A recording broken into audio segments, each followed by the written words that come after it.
Hi gardening lovers, welcome to our channel. అందరూ బాగుండాలని మనస్ఫూర్తిగా కోరుకుంటూ ఈరోజు వీడియో అయితే అండి టమాటా మొక్కల గురించి. టమాటా మొక్కల్ని మనం ఏ విధంగా రీపాటింగ్ చేసుకోవాలి, అలాగే విత్తనాలు ఎటువంటి విత్తనాలు తీసుకోవాలి, అలాగే వాటికి ఎరువులు ఏమి ఇవ్వాలి, వాటికి పెస్ట్ వస్తే ఏం చేయాలి, ఇవన్నీ కూడా ఈ వీడియోలో చెప్పబోతున్నానండి. మీకు ఈ వీడియోలో ఇన్ఫర్మేషన్ నచ్చితే ఈ వీడియోని ఒక లైక్ చేయడం మాత్రం మర్చిపోకండి. ఇంతవరకు మన ఛానల్ సబ్స్క్రైబ్ చేయకపోతే సబ్స్క్రైబ్ చేసి సపోర్ట్ చేయండి. మీరు ఇచ్చే కామెంట్సే నాకు ఎంతో బూస్టు. మరి వీడియోని అయితే స్టార్ట్ చేసేద్దామా?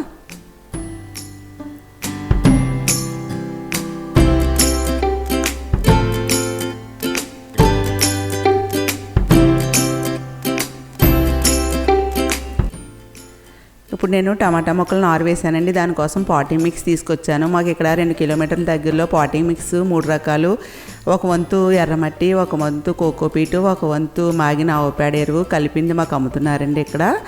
అది నేనైతే 10 కేజీల మూట తీసుకొచ్చాను. దీంతో ఇప్పుడు నేను టమాటా మొక్కలను అయితే పెట్టబోతున్నాను. టమాటా మొక్కలు నారు వేసినవి ఉన్నాయండి. మనం టమాటా మొక్కల్ని నారు కొని మనం రీపాటింగ్ చేసుకుని పెంచుకోవచ్చు. లేదు టమాటాలు మన ఇంట్లో ఉంటాయి కదా, టమాటాలు మనం విత్తనాలు వేస్తే మొక్కలు వస్తాయి. మొక్కలు వచ్చిన తర్వాత వాటిని మనం రీపాటింగ్ కూడా చెయ్యొచ్చు. టమాటా మంచి టమాటా కంటే కొంచెం కుళ్ళిన టమాటా అయితే త్వరగా వస్తాయండి, మొక్కలు బాగా ఎక్కువగా వస్తాయి కూడాను. ఇదిగో చూడండి, కొంచెం లేట్ అయింది టమాటా మొక్కలను అయితే రీపాటింగ్ చేయడం. దీనికైతే బ్యాగ్ 15 కానీ 12 కానీ గ్రో బ్యాగ్ కానీ ఎటువంటి టబ్ అయినా తీసుకోవచ్చు. దీనికి అలాగే హోల్స్ కూడా పెద్ద ఉండాలండి. డ్రైనేజ్ హోల్స్ పెద్ద ఉంటే వాటర్ నిలబడకుండా వెళ్ళిపోవాలి.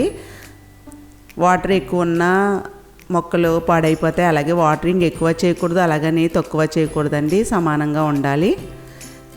ఇప్పుడైతే నేను ఈ బ్యాగ్లోకి మొక్కలు పెట్టబోతున్నాను. అలాగే మనం టమాటా మొక్కలను అయితే కనుక లోపలికంటూ రీపాటింగ్ చేయాలండి. ఎంత లోపలికి రీపాటింగ్ చేసినా కానీ అవి వేర్లు కనిపిస్తూ ఉంటాయి.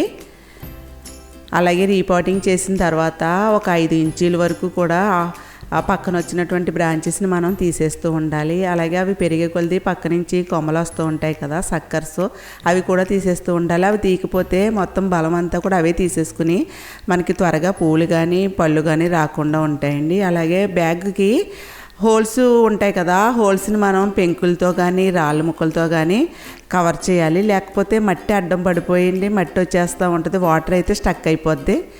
వాటర్ స్టక్ అయిపోవడం వల్ల మొక్కలు అయితే చనిపోతాయి. మట్టి చూడండి ఎంత లూజ్గా ఉన్నదో. ఈ పాటింగ్ మిక్స్ అయితే తీసుకొచ్చాను నేను ఎప్పుడు కూడా మా గార్డెన్లో ఉన్న పాత మట్టి తీసుకుని దాంతో, లేకపోతే కొత్త మట్టి, అలా కోకోపీట్ కూడా నేను వేరేగా తీసుకుని వస్తాను. అలా వర్మి కంపోస్టు, మాగిన పేడ ఏదో ఒకటి ఆ 3 కలిపి పెడుతూ ఉంటాను. ఈసారి అయితే మాత్రం 3 కలిపిన పాటింగ్ మిక్స్ తీసుకొచ్చానండి. ఇందులో ఒక 2 గుప్పుల వరకు వేపపిండి వేస్తున్నాను. వేపపిండి వేయడం వల్ల వేరు తెగుళ్ళు అవి రాకుండా ఉంటాయి. అలాగే మీ దగ్గర బోన్ మీల్ ఉంటే బోన్ మీల్ కూడా ఒక పెద్ద స్పూన్తో వేయండి. నా దగ్గర బోన్ మీల్ లేదు, నేను తర్వాత వేస్తాను. బోన్ మీల్ వేయడం వల్ల కూడా చాలా బాగా మొక్కలో పనిచేసే సల్ఫర్ ఉంటుంది, కాల్షియం ఉంటుంది, కాబట్టి టమాటా మొక్కలకి చాలా బాగా పనిచేస్తాయి. అలాగే మనం మొక్క రీపాట్ చేసినప్పుడు ఎప్సమ్ సాల్ట్ని అయితే యూజ్ చేయాలి. ఎప్సమ్ సాల్ట్ యూజ్ చేయడం వల్ల మనం మొక్కల్ని ఒక దాంట్లోంచి ఇంకొక బ్యాగ్లో పెట్టేటప్పుడు అవి వాలిపోయినట్టు అవి స్ట్రెస్కి గురవుతాయండి. అవి లేకుండా ఈ ఎప్సమ్ సాల్ట్ వేయడం వల్ల మొక్కలు వాలిపోకుండా బతుకుతాయి అవి. అలాగే ఎప్సమ్ సాల్ట్ వేయడం వల్ల పత్రహరితం కూడా తయారవుతుంది. ఎక్కువ పూలు కాయలు రావడానికి అయితే ఆస్కారం ఉంటుంది. మనం మొక్కలు రీపాటింగ్ చేసినప్పుడు అయితే మాత్రం ఎప్సమ్ సాల్ట్ని యూజ్ చేయాలండి. ఈ టమాటా మొక్కలకి కింద ఉన్నటువంటి ఆకులు ఉన్నాయి చూసారు కదా, అవి వైట్గా ఉంటుందండి. ఆ వైట్గా ఉన్న వరకు ఆకులు తీసేయాలి. తీసేసి అప్పుడు లోపలికంటూ రీపాటింగ్ అయితే చేయాలి. ఒక బ్యాగ్లో 2 మొక్కలు పెట్టుకోవచ్చు. అలాగే టమాటా మొక్కల్ని హెవీ ఫీడర్స్ అనే చెప్పొచ్చండి. దీనికైతే బలానికి 10 రోజులకు ఒకసారి మనం ఏదో ఒకటి ఇస్తూ ఉండాలి. మొక్క పాతిన తర్వాత పూలు స్టార్ట్ అవుతాయి కదండి, అప్పటి నుంచి మనం 10 రోజులకు ఒకసారి ఏదో ఒకటి ఇస్తూ ఉండాలి. మొక్క పాతిన తర్వాత ఒక నెల రోజుల తర్వాత ఏదో ఒకటి ఎరువు, ఒకసారి ఎరువేస్తే ఒకసారి లిక్విడ్స్ మొక్కలకి ఇస్తూ ఉండాలండి. ఈ టమాటా కాయలు అయితే కనుక మనకి కాల్షియం లోపం వల్ల టమాటాలు కాయల కింద బ్లాక్గా వస్తూ ఉంటాయి. అందుకని దీనికి కాల్షియం కూడా ఎక్కువ అవసరం. టమాటా మొక్కల్ని ప్రూనింగ్ కూడా మనం చేయాలి.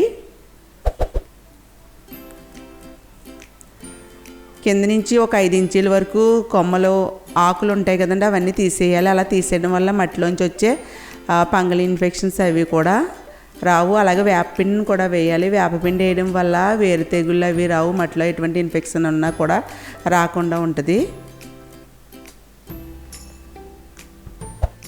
కానీ మనం విత్తనాలు అయితే మంచివి తీసుకోవాలండి. మనం ఇంట్లో వాడే టమాటాలు కూడా విత్తనాలు వేస్తే బాగానే వస్తాయి. కాకపోతే ఇవి మంచి సీజన్లోనే పెట్టాలండి. సీజన్ కాకపోతే మొక్కలు పెరుగుతాయి కానీ కాయలు అయితే రావు.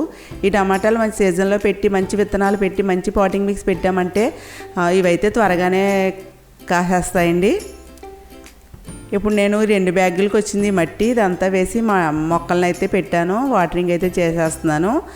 ఈ టమాటా మొక్కలకి డైలీ అయితే వాటరింగ్ చేయాలండి. ఇదిగో చూడండి, ముందు వేసిన టమాటా మొక్కలు ఉన్నాయి కదా, చాలామంది టమాటాలు కాస్తున్నాయి కానీ మాకు త్వరగా మొగ్గట్లేదు అంటారు. అటువంటప్పుడు 5 లీటర్ల నీటిలో ఒక 2 స్పూన్లు బ్రూ కాఫీ పొడి కానీ ఏదో ఒక కాఫీ పొడి వేసి ఒక రోజు ఫర్మెంటేషన్ చేసి మొక్కలు మొదట్లో వేస్తే టమాటాలు అయితే కనుక పండుతాయండి.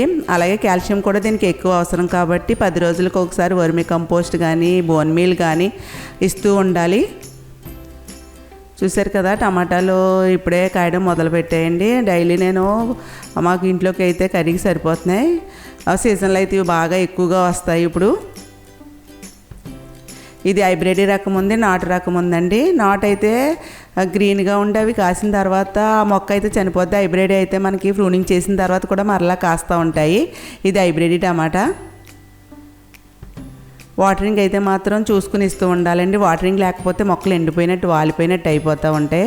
ఈ శీతాకాలం రోజుకొకసారి వాటరింగ్ చేస్తే చాలు. ఈ వీడియోని అయితే లైక్ చేయండి, షేర్ చేయండి. నెక్స్ట్ వీడియోలో కలుసుకుందాం. Happy gardening.